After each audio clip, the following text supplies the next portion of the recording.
அஸ்ஸலாமு அலைக்கும் வரஹ்மத்துல்லாஹி வபரகாத்துஹு.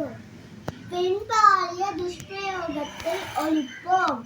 சிவப்பு கொடி காட்டி முதலிலே தடுப்போம். மீண்டும் மீண்டும் தொல்லை செய்தால் துணிந்து போர் தொடுப்போம். பெண்களை நாட்டின்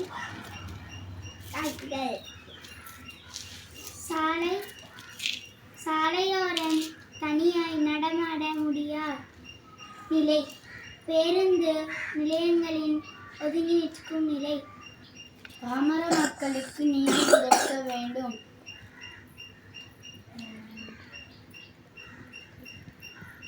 விடுதலை முற்றிலும் பெற வேண்டும். வளத்தை பெண்களை சுதந்திரமாக சமூகத்தில் வாழ விடுங்கள். பாதுகாப்போம் பெண்களை பாதுகாப்போம். நன்றி.